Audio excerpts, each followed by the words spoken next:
There were moments in a man's life when the world simply stopped. For Silas Boon, that moment came on a dry Wyoming morning when a dust-covered rider handed him a letter, one written in a handwriting Silas had not seen in years. Jeremiah Walsh, his oldest friend. Silas stood in the doorway of his lonely ranch house, the wind pulling at his shirt, the sun burning down on the empty prairie. He broke the seal with stiff fingers. The message inside changed the course of his life. Jeremiah had sent him a bride, not a stranger from back east, not some desperate girl looking for a home, but a young woman named Clara Henderson, 23, educated, quiet, and in need of safety. If Silas agreed, she would arrive on the 15th. Silas lowered the letter and stared at the horizon for a long time. He was 35 years old with scars from the Comanche Wars, memories from bounty hunting, and a ranch barely held together after his mother's death. He had long believed his chance at companionship was gone. But the truth was simple. He was tired of the silence, tired of the empty house, tired of trying to live with ghosts. 5 days later, Clara arrived. The stagecoach stopped at Willow Creek Station, and Clara stepped out, holding a carpet bag that contained everything she owned. She was pale, beautiful in a quiet way, with blue eyes that held too many memories for someone her age. She moved carefully, almost like she expected the world to punish her for breathing too loudly. "You Clara Henderson?" Silas asked, his voice rough as gravel. She turned toward him, lifted her chin, and whispered, "Yes." Silas hadn't expected the jolt he felt looking at her. She seemed fragile, but something about her eyes told him she had survived things that would have broken others. He took her bag gently, helped her up onto the wagon, and kept his hands to himself after that. He didn't want to scare her. The ride back to the ranch was quiet. Clara sat straight as a board, hands folded tight in her lap. Silas tried not to stare, but he noticed everything. How she flinched at loud noises. How she held her breath when he shifted beside her. How she kept her feet tucked close, like she was used to keeping out of someone's way. "Jeremiah said you needed a fresh start," Silas finally said. "Yes." Quick, sharp, like she wished she could take the word back. He didn't ask anything more. When they reached the ranch, Clara studied the house with careful eyes. It wasn't grand, but it was honest. Sturdy logs, a stone chimney, fields stretching in every direction. She noticed the weeds in the garden, the laundry left out too long, a broken shutter. She didn't say anything, but Silas saw the way her jaw tightened. "My mother passed 2 months ago," he said quietly. "I'm sorry," Clara replied, and he could tell she meant it. Inside, Silas showed her the rooms. "You can take my mother's room. I'll use the back one." "That isn't necessary." "It is," he said firmly but gently. "You want privacy." Clara nodded, but when Silas left her alone, she sank onto the bed, trembling, not from fear of him, but from fear of what she owed, what he might expect, what marriage had meant in her past. That evening she cooked supper, beans with salt pork and onions, and Silas was so surprised by the smell, he didn't hide it. "This is fine cooking," he said after the first spoonful. The warmth in his voice nearly made Clara cry. They ate in silence. Careful silence. A silence that held questions neither felt brave enough to ask. Later that night, Clara watched Silas step out into the cold darkness, carrying a blanket. Through the window, she saw him walk toward the barn. He wasn't sleeping in the house. He was giving her space. He was giving her safety. Her throat tightened painfully. She changed into her nightgown with shaky hands and lay in the big bed alone. The house groaned around her. The wind rattled the old shutter, and the emptiness pressed in like a weight. But she wasn't afraid. Not of him. Not here. Outside, a light glowed in the barn. Silas Boon, rough, scarred, dangerous, had chosen the hard floor over sharing a roof with her on the first night. Clara pulled the quilt to her chin, eyes stinging. For the first time in years, she felt safe enough to cry. And in the darkness, she made herself a promise. She would work. She would be useful. She would cause no trouble. And she would never give Silas Boon a reason to regret taking her in. She did not know that before 3 days passed, she would reveal a secret she had spent years hiding. A secret that would leave his hands shaking until dawn. Clara woke before dawn, the house dark and quiet. She dressed quickly, lit the stove, and started the fire as she had been taught years ago. Her hands moved on their own, repeating habits learned in another life, a life she prayed Silas would never ask her about.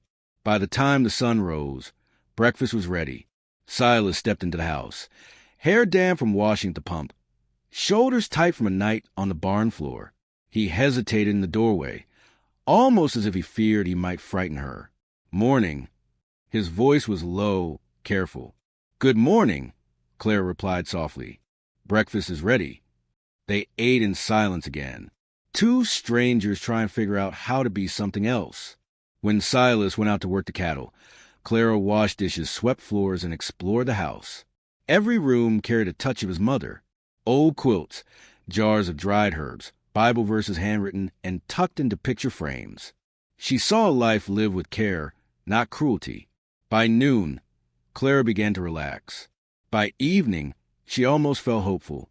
But everything changed on the third day. The fainting spell. It happened in the garden. Clara had bent to pull weeds when the world tilted sideways. A sharp wave of dizziness slammed into her, stealing her breath. Not now. Not here. Her knees buckled. The sky spun.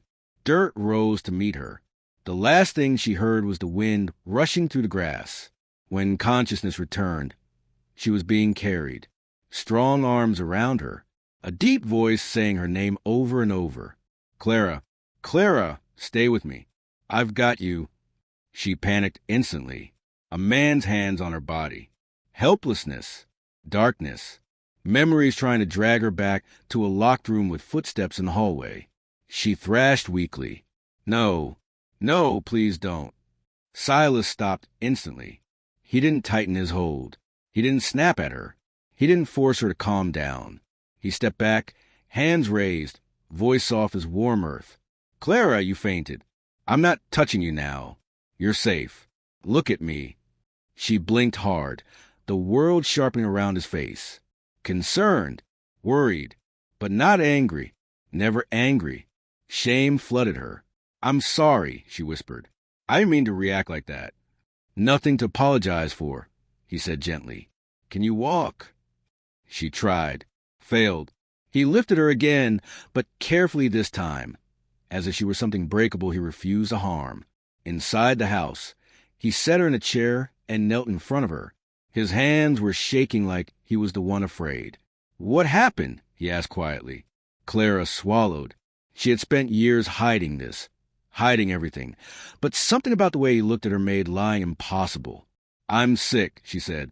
The spells come and go, sometimes without warning. His eyes softened. Did a doctor tell you that? I never had money for one. Your husband? Silas asked quietly. She looked away, and he understood everything. The first crack in her walls. That night, the storm rolled in fast. Black clouds, heavy wind, thunder that shook the earth. Silas came in late, soaked from checking fences. Clara brought him a towel, but her hands trembled as she held it out. He noticed. He always noticed. You scared me today, he admitted quietly as he dried his hair. Not because you fainted, but because I didn't know how to help. No one ever cared to help before, she murmured. Silas froze. Then, softly, Clara, what did he do to you? The question cracked something inside her. He came to my room every night, she whispered, staring at the floor. For 7 years, I learned to leave my body, to go somewhere else in my mind. It was the only way to survive. Silas's jaw tightened. His hands curled into fists. She waited for anger, waited for judgment, waited for that cold, familiar disappointment. But instead he whispered, hoarse and aching, You survived. That makes you stronger than anyone I've ever met. Clara closed her eyes. The words felt like warm water over old bruises.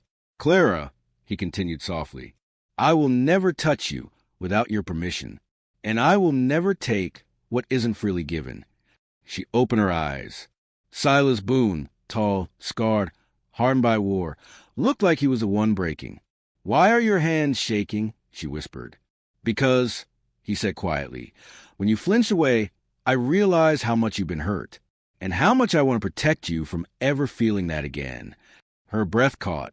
No man had ever trembled for her. No man had ever cared that much. Outside, wind slammed against the walls. Inside, the lanterns flickered. And for the first time, Clara felt she could breathe. The blizzard came 3 days later.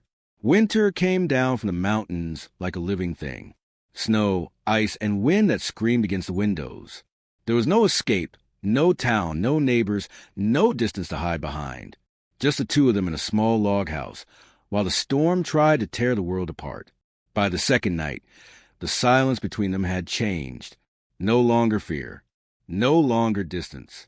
Something warmer, something dangerous, something neither dared name. Silas sat near the fire, rubbing warmth into his hands. Clara mended socks, pretending she wasn't watching him. Finally, he spoke. "My mother used to say, 'A house needs laughter to be a home.' Been a long time since I heard any." Clara's throat tightened. Then, very quietly, "Will you tell me something good? Something from before?" She hesitated, but then she told him about her mother teaching her to read in secret, about stolen moments with books hidden under quilts. Silas listened like every word mattered. Then he told her about the stray dog he found when he was a boy, the only creature he'd ever cried over when his father died. They talked for hours, trading memories, trading pieces of themselves, until the fire burned low and neither could pretend anymore. Clara shivered and whispered, "It's so cold in the bedroom. I don't want to be alone tonight. Not for that. Just warmth. Just company." Silas froze, then nodded.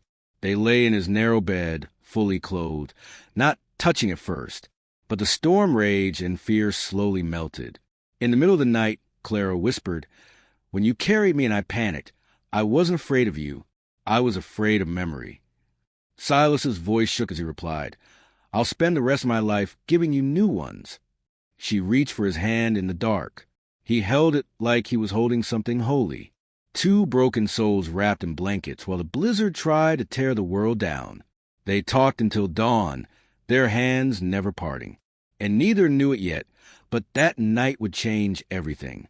The blizzard passed, but something inside the house had changed forever. Clara woke that morning warm, warmer than she had ever felt in her life. Silas's arm was around her waist, her back resting against his chest. For a breathless moment, she lay still, waiting for panic to strike. It didn't. Instead, she felt safe, protected, held. She closed her eyes, letting herself feel it, really feel it for the first time. When Silas stirred awake and tried to pull his arm back, embarrassed, she caught his hand quickly. "Don't," she whispered. "Please, just a little longer." He relaxed instantly, and that was the moment Clara knew she had found her home. The days that followed were peaceful in a new way. Silas still worked the land. Clara still kept the home. But their silences were no longer empty. Sometimes she caught him watching her with something soft in his eyes. Sometimes he reached for her hand without thinking. Sometimes she found herself smiling for no reason at all. Weeks passed. Then everything changed one quiet spring morning when Silas found Clara pale and dizzy again. Only this time, it wasn't fainting, not sickness. It was something else entirely. Life, a new one inside her. She broke the news to him softly in their bedroom, his hand still shaking from fear he might lose her again. "Silas," she whispered, taking his large hand and guiding it to her stomach. "We're going to have a baby." His breath left him in a rush. He stared at her, at his hand, at the space beneath her heart where something new was growing. Then his face crumpled. "A baby?" His voice cracked. "Our baby?" "Yes," Clara whispered. Silas pulled her into his arms carefully, like she was more precious than anything he had ever held. He pressed his forehead to hers and laughed. Shaky, breathless, unbelieving. "I never thought," he swallowed hard, "I never thought a man like me could deserve something this good." Clara cupped his face with both hands. "You deserve every good thing, Silas Boon." And for the first time since he left the battlefield years ago, Silas believed it. But happiness in the West never lasted long. One night, the ranch dog barked. A strange warning bark Clara had never heard before. Silas rose from the bed instantly, grabbing his rifle. Clara followed him to window. Horses, riders, coming fast. Her heart stopped. Samuel Morrison, the cousin of her dead husband, the man who had once tried to claim her after Edgar died, the man who believed she was his by right. And he wasn't alone. Silas didn't hesitate. "Stay behind me," he said, stepping onto the porch. But Clara stepped beside him. "Not behind. Never again." Morrison sneered the moment he saw her. "Clara," he drawled, "you think marrying this killer makes you safe? You signed a debt. You belong to me." Silas cocked his rifle. "That's enough." Morrison laughed, drunk on anger. "You really think she told you the truth about her past? About what she did? That woman was paid for her." The rifle cracked. A bullet sliced past Morrison's ear, knocking his hat clean off. "I'll warn you once," Silas said, voice steady with danger. "Say her name again, and I'll bury you where you stand." The standoff shattered into gunfire. Men rushed forward. Silas dragged Clara inside. Bullets shattered windows. Jack fired from a barn. Clara grabbed a shotgun and returned fire, her belly tight with fear. Not for herself, but for the man she loved. Then she saw it. Morrison outside, aiming directly at Silas's back. Clara didn't think, didn't breathe. She stepped into the doorway, into the bullet's path. The shot hit her shoulder with a burning shock that nearly knocked her off her feet. Silas roared her name, fired twice, and Morrison fell into the dirt. Silas caught her before she hit the ground. "Clara, Clara, stay with me." She managed a weak smile. "I told you, we face everything together." The doctor saved her. Silas never left her side. By summer, Clara healed. By autumn, her belly grew round with life. And on a warm September evening, just as the sun painted the Wyoming sky golden red, Clara brought their son into the world. Red-faced, healthy, loud. Silas cried the first time he held him. Cried again when Clara whispered the baby's name. James Thomas Boon, their son, their future, their proof that broken people could build something whole. Later that night, when the house was quiet and their newborn slept against her chest, Silas sat beside her on the bed and brushed a tear from her cheek. "What are you thinking, Clara?" he whispered. She leaned into him, heart full. "That I never knew life could be this good," she said. "Not after everything." Silas kissed her forehead gently. "Then we'll spend every day making it better." Outside, the prairie stretched beneath a sky full of stars. Inside, a family held each other close. No longer haunted. No longer running. No longer broken. Just Silas. Just Clara. Just James. A family built not from fear or obligation, but from fierce, stubborn love. And as the wind whispered through the grass, Clara knew one thing for certain. She was finally home.